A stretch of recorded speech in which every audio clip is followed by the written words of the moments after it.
Insider trading एक ऐसा calculated crime जो कि स्टॉक मार्केट में आराम से किया जा सकता है। बड़े बड़े डायरेक्टर्स, बड़ी बड़ी कंपनी थोड़ा बहुत पेनल्टी पैसा दे के अच्छे खासी सज़ा से बच सकती है। ये बहुत ही आसान तरीका है बड़े बिजनेसेस के लिए कोई भी तफ्तीश या एक तरीके से इन्वेस्टिगेशन से बच निकलने का, जो कि उनको एक्चुअल में सज़ा भी दे सकता है। इनसाइडर ट्रेडिंग से उनको लाखों करोड़ों रुपए का फ़ायदा होता है, लेकिन रिटेल ट्रेडर जो कि अपनी मेहनत का पैसा कमाता है उसको आइडिया भी नहीं होता कि उसके साथ ये सब चीज़ें हो रही हैं। आज बात करेंगे रिसेंटली ही दो ऐसे इनसाइडर ट्रेडिंग केसेस के बारे में जिनके डायरेक्टर्स ने थोड़ा बहुत पैसा दे के सेबी को अपना ओवरऑल लेवल पे जो केस था, मुकदमा था, जो दिक्कत थी वो सुलझा दी। आइए शुरू करते हैं।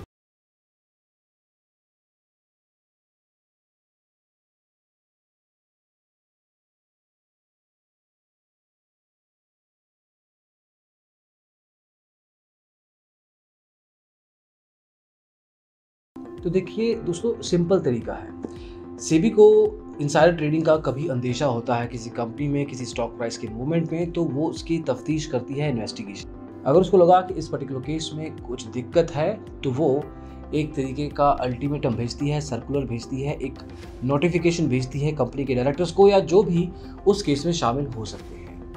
अब ऐसे केसेस में दो ऑप्शन होते हैं उस डायरेक्टर के पास, या तो वो फाइन दे के चुपचाप निकल जाए, एक तरीके से कॉम्प्रोमाइज़ कर ले।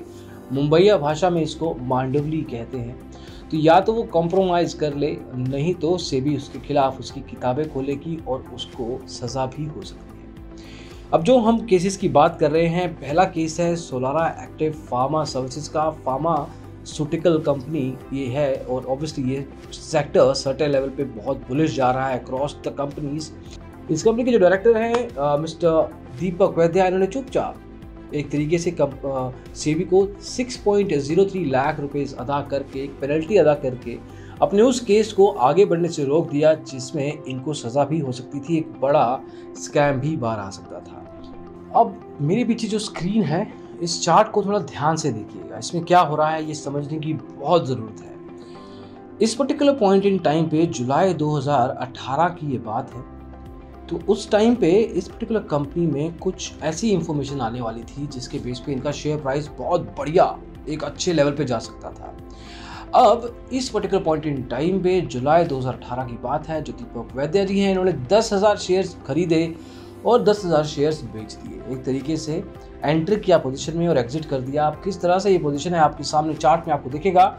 ये स्टॉक प्राइस कहाँ पे 160 165 की रेंज में मूवमेंट कर रहा है और आने वाले कुछ समय में, 1-2 महीनों के अंतराल में, ये स्टॉक प्राइस और नहीं करीब 400 रुपये चला गया। मतलब 2 गुना से भी ज़्यादा, ऑलमोस्ट 2.5 टाइम्स से ज़्यादा ये शेयर प्राइस मूव हो गया। तो 2 महीने के अंतराल में इस कंपनी ने इतना बड़ा शेयर प्राइस मूवमेंट देखा। उसके बाद शेयर गिरा, एक तरह का करेक्शन भी आया, लेकिन सर्टेन लेवल पे इतने कम टाइम पे 2.5 गुना 250% लगा लीजिए रिटर्न मिल गया दीपक वैद्या जी को। अब 10,000 शेयर्स खरीदे हैं, आप मैथ खुद कर सकते हैं। अब इसके बेसिस पे ऑब्वियसली अच्छा खासा इन्होंने मुनाफा कमाया होगा अगर हम प्रॉफिट की बात करें तो। लेकिन जब सेबी ने तफ्तीश निकाली तो इन्होंने इसके खिलाफ इनको कहा कि आप 6 लाख का करीब फाइन भर दीजिए और आप आराम से निकल जाइए। Easy right? कितना आसान तरीका है बड़े बिजनेसेस के लिए आसानी से निकल जाना। ये हो गया इनके केस की बात। अब पता नहीं इसके बाद भी इन्होंने अपने जो शेयर प्राइस मूवमेंट हुई है उसमें भी कितनी बार इनसाइडर ट्रेडिंग की है, यू नेवर नो। एक बार ऐसी आदत लग जाए तो छूटती कहाँ है। अब हम दूसरे कंपनी की बात करते हैं जिनका न्यूज़ आपको बताना ज़रूरी है। वो कंपनी है और कोई नहीं बट DCB बैंक। भारत का बहुत बड़ा बैंक है ये, हालांकि जर्मनी का बैंक है, लेकिन भारत में इसका बहुत अच्छा खासा नेटवर्क हो चुका है आज की तारीख में। अब इस कंपनी के 2 डायरेक्टर्स ने 66.93 लाख रुपीस दे के अपना पल्ला झाड़ लिया है, माफ़ कीजिएगा, और निकल गए हैं, जो कि उस केस में अच्छे खासे तरीके से फंस सकते थे।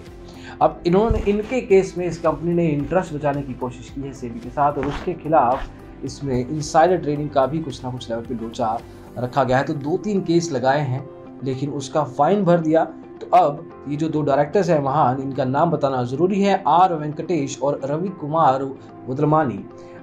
ये हेड ऑफ ऑपरेशंस एंड की प्रोजेक्ट्स रहे हैं DC बैंक में, और इन्होंने इंटरेस्ट बचाने के चक्कर में अच्छा खासा पैसा बचाया और अब जाके थोड़ा बहुत फाइन देके, करीब 66 लाख रुपए का फाइन देके ये आराम से निकल सकते हैं। हुआ क्या था, अब 150 ब्रांचेस इनकी थी। अब इन्होंने 2015 अक्टूबर की बात है, अनाउंसमेंट करना था कि हम 160 ब्रांचेस और ऐड करने वाले हैं। इस अनाउंसमेंट से ऑब्वियसली शेयर प्राइस बुलिश जाना था, ऊपर जाना था।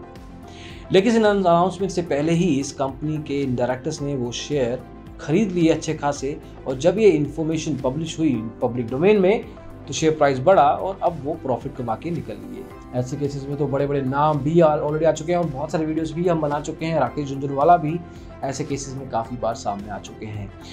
ये एक तरीका है जो कि सेबी ने एक रास्ता बना रखा है, जिससे बड़े बिजनेसेस आराम से निकल के अपना काम चला सकते हैं, बड़ी तफ्तीश से बच सकते हैं, पैसा चुका के फ्री में निकल सकते हैं। आपको क्या लगता है ऐसे केसेस में इनके साथ क्या करना चाहिए? क्या ये सेबी का तरीका बढ़िया है?